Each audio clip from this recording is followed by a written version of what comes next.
Have you ever stood in the grocery aisle staring at 10 different bottles of olive oil, all claiming to be extra virgin, all promising the same purity, and wondered which one is actually telling the truth? I did too. That question sent me down a rabbit hole that took me 3 months, cost me several $100s, and ended with me sending samples to an independent lab for real chemical testing. What I found surprised me, frustrated me, and honestly changed the way I shop for good.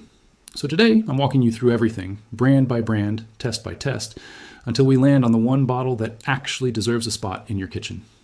Before we dive in, let me explain exactly how this test worked, because the methodology matters just as much as the results. I picked 10 of the most popular and widely available brands, the ones you'd find in almost any supermarket in the country, ranging from the budget store brand bottles to the premium imported ones that cost 3 or 4 times as much. I bought every single bottle myself at full retail price from different stores, so there was no chance of a company sending me a special sample designed to perform well under scrutiny. Then I sent unmarked samples to an independent lab that specializes in food authenticity testing, the kind of lab that works with regulators and researchers, not with marketing departments. I asked them to test for the things that actually matter: purity, oxidation levels, the presence of cheaper filler oils, and whether the product matched what the label claimed. Let's start with what extra virgin is actually supposed to mean, because most people don't know, and that's exactly how a lot of these brands get away with what they're doing. True extra virgin olive oil has to be cold pressed, meaning no heat or chemicals were used to extract it, and it has to fall under a specific acidity threshold, generally below 0.8%. It also has to pass sensory panels for taste and smell, checking for defects like rancidity or a flat waxy flavor that indicates the oil is old or was made from damaged olives. When a bottle fails any of these standards, it's not supposed to be labeled extra virgin at all, yet the label often doesn't change. Industry studies over the years have repeatedly found that a significant percentage of oils sold as extra virgin on store shelves don't actually meet that standard once tested. That's the backdrop we're working with here, so let's get into the individual results. Brand A, one of the cheapest options in my lineup, came in at just under $4 a bottle. The moment I opened it, there was a flatness to the aroma, almost nothing there, which is usually the first sign that something is off. The lab results confirmed it. The acidity level was within legal limits, but barely, and there were signs of oxidation that you'd typically expect from oil that's either old or was exposed to heat during processing. In plain terms, this is oil that technically squeaks by, but it's not fresh, and it's not delivering the antioxidants and flavor compounds that make olive oil worth buying in the first place. Brand B told a similar story, though this one surprised me because it's a name most people would recognize instantly from the middle shelf of any supermarket. Sensory testing flagged a rancid note, subtle but present, and the lab found trace amounts of a cheaper refined oil blended in, not enough to be dangerous, but enough that calling it extra virgin is a stretch at best.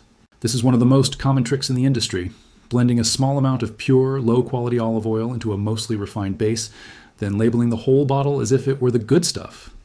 Brand C, on the other hand, actually held up reasonably well. The acidity was low, the aroma had that peppery, grassy quality you want, and there was no evidence of adulteration. It's a mid-priced option, not the cheapest on the shelf, but not the most expensive either, and it performed like a brand that's actually trying to meet the standard it claims.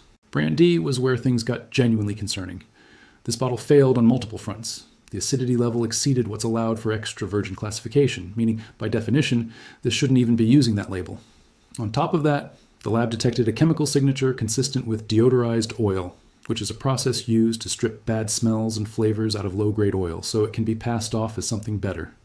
If you've ever bought a bottle that tasted like almost nothing, no bitterness, no peppery finish, just a bland, greasy mouthfeel, there's a good chance you were drinking something like this. Brand E was a pleasant surprise, actually one of the better performers in the entire test, despite sitting at a fairly moderate price point. It passed every metric, showed strong antioxidant markers, and the sensory panel rated it highly for authentic flavor characteristics. This is proof that price alone isn't a reliable indicator of quality, because some of the premium bottles in this lineup didn't perform nearly as well. Speaking of which, let's talk about Brand F, one of the more expensive imported oils in my test. Dressed up in elegant packaging with a story about a family estate on the label. Unfortunately, the story was better than the oil. Testing revealed elevated oxidation levels, suggesting the oil had likely been sitting in a warehouse or on a shelf far longer than it should have before reaching my kitchen. Freshness matters enormously with olive oil, more than most people realize, and a bottle that's been sitting around for a year or two loses much of what makes it valuable, even if it started out as genuinely good oil. Brand G came back essentially clean, solid acidity numbers, no adulteration detected, and a flavor profile that matched what you'd expect from a properly made extra virgin oil. It's not flashy, it's not the most expensive, but it does what it says on the label, and that counts for a lot in an industry with this much inconsistency. Brand H, unfortunately, was one of the worst performers in the entire test. The lab flagged it for both elevated acidity and the presence of a refined oil blend, essentially confirming that this bottle is being sold under a label it doesn't deserve. What's frustrating is that this particular brand markets itself heavily around purity and tradition, which makes the gap between the marketing and the lab results even more disappointing. Brand I landed somewhere in the middle, technically passing the acidity threshold, but showing some early signs of oxidation and a sensory profile that was fine, not remarkable.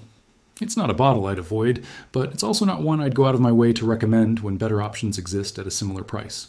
Which brings us to Brand J, the bottle that ultimately came out on top of this entire test. It had the lowest acidity level of the group, no signs of adulteration or blending, strong antioxidant markers, and a sensory profile that checked every box: peppery, slightly bitter, fresh and grassy, exactly what you want from a properly made extra virgin olive oil. What made this result even more compelling is that it wasn't the most expensive bottle in the lineup. It sat comfortably in the mid-price range, proving once again that a high price tag doesn't automatically guarantee quality, and a reasonable price doesn't mean you're settling for less. So what does all of this actually mean for you the next time you're standing in that grocery aisle?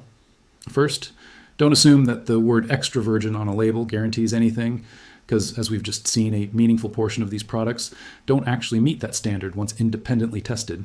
Second, price is not a reliable shortcut for quality, since some of the cheapest and most expensive bottles in this test both underperformed. Third, look for harvest dates on the bottle when you can find them, because freshness genuinely matters, and oils that are more than a year or two old are already losing much of what makes them beneficial. And finally, trust independent testing over marketing claims, because as this entire experiment showed, the story on the label and the reality inside the bottle are sometimes two very different things. I know this was a lot of information, but the goal here was to actually get answers, not just repeat what these companies want us to believe. If you found this useful, there's a lot more testing like this I want to do on other pantry staples that most of us buy without ever questioning, and I'll be digging into those in future videos. Let's go even deeper, because there's so much more to this story that I couldn't fit into the first part. And honestly, some of what I found in the following weeks of research was even more surprising than the original 10 bottles. After that first round of testing went out, I got flooded with messages from people asking about brands I hadn't covered, oils from specialty stores, ones from big box retailers, and a handful of imported bottles that people swore by because their grandparents used them for decades. So I decided to do a second round, and I also wanted to dig into the bigger question that kept nagging at me the whole time I was doing this research. How does an entire global industry end up this inconsistent? And why does it seem like nobody is really policing it? So let's start there with the bigger picture before we get back into more bottles. Olive oil fraud is not a new problem. It's actually one of the oldest documented food fraud issues in the world, going back centuries, because olive oil has always been expensive to produce properly. Real extra virgin olive oil requires olives that are harvested at exactly the right point of ripeness, pressed within hours of picking, and processed without heat or chemical solvents. That process is labor-intensive, time-sensitive, and doesn't scale easily, which means it's expensive. Moment, something is expensive and hard to verify just by looking at it. You create the perfect conditions for fraud because bad actors can cut corners in ways that are nearly invisible to the average consumer. You can't tell from the color of the oil whether it was cold pressed or chemically extracted. You can't tell from the bottle whether the olives were fresh or sitting in a warehouse for a week before processing. You certainly can't tell whether 10% of that bottle is actually cheap, refined sunflower oil dyed and flavored to mimic the real thing. That's exactly why independent lab testing matters so much, because our eyes and even our taste buds, unless they're professionally trained, simply aren't equipped to catch what's happening at the chemical level. Now, here's something that genuinely shocked me when I started researching deeper. Several studies conducted by universities and consumer protection agencies over the past 2 decades have found that the percentage of extra virgin olive oils failing to meet that actual standard on store shelves is not a small minority.